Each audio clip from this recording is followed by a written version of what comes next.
go. Preparing the hole for the lettuce. The purple head leaf lettuce. Okay. Here we go.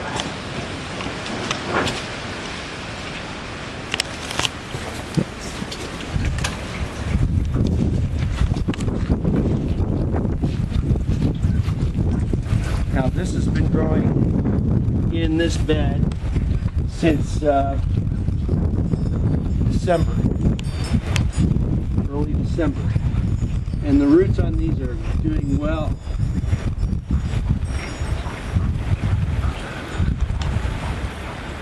You know what's so exciting about our product is that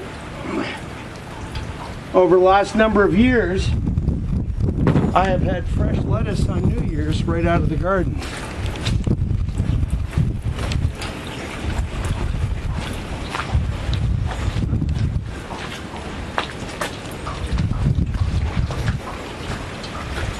Now there aren't too many products that can say that. Actually mean it. Okay, this is our transplant out of that bed. Now this is Cuban oregano that we have.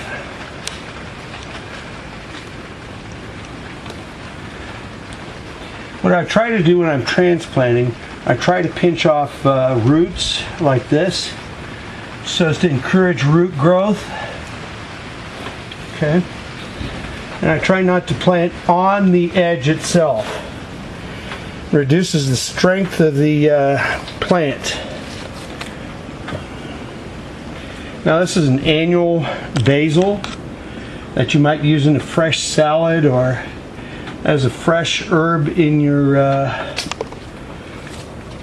own salad or in cooking Italian food. I don't think that you can beat the flavor of fresh herbs and vegetables in any kind of cooking. The intensity of the flavor is just outstanding. Now this is some of our fresh dill that we're transplanting into the unit. Dill is an amazing plant. I first encountered dill at my grandmother's. They have tiny little seeds, and yet they can grow as large as trees themselves. You see that? One of the struggles with buying these things is that you're always at the mercy of the quality of the grower. But the people that we use are been growing plants for a very long time, so I feel confident in the use of a good grower. Now, one of the recommendations that I have in working with growers is that if you encounter root problems, you do not want to transplant root problems into an environment like this. Root problems will make a disease flourish and go nuts. So you have to be careful with the products that you buy like this. They have to be an excellent grower, and this is one of our variegated basils that we're putting in here. And I've enjoyed,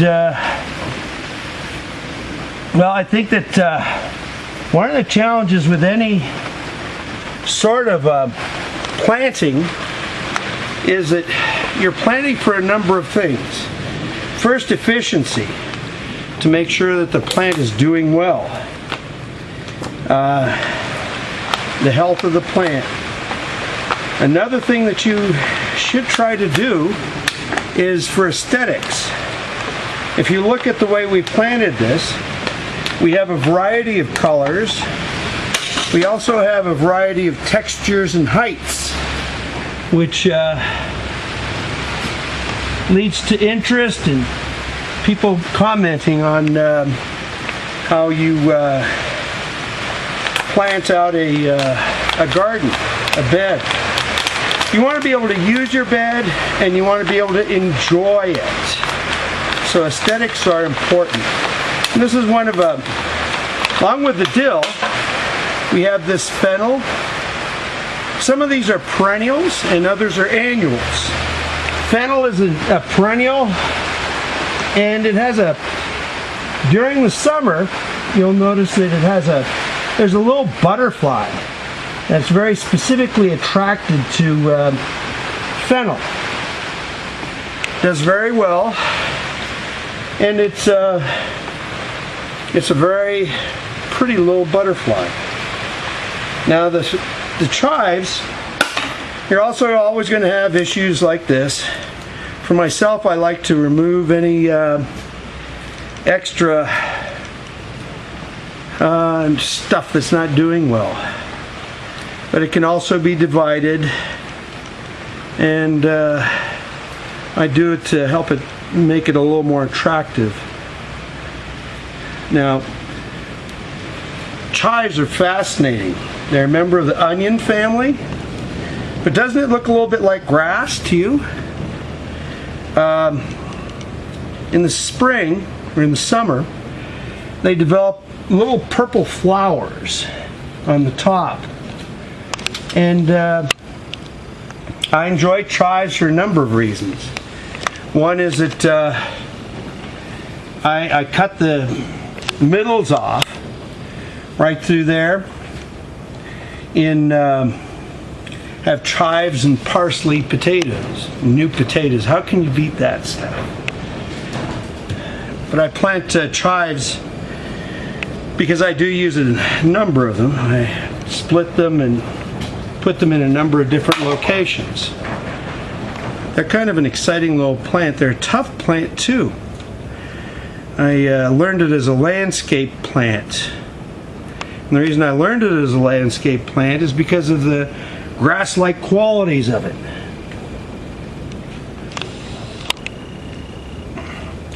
When I plant, I try to plant to level with the pot so that the roots can have a chance to go down.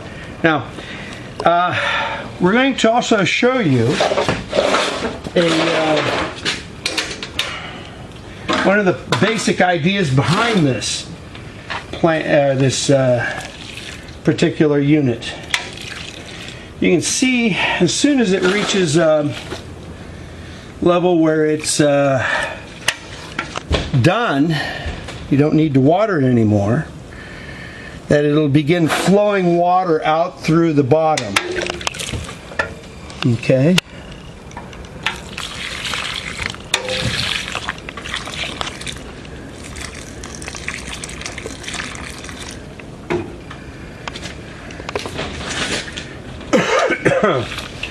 Which makes it one of the problems with these sorts of systems is that if you don't have a method for, okay, here, you see this here? Right there. Once it hits a level where it's has enough water in the pouch itself, it'll overflow and go down to the next level. Now we do have a pan underneath to catch the excess water. 9 times out of 10, it's also going to help the humidity once we put a greenhouse cover over the top of it. It's a beautiful little system in that it's portable.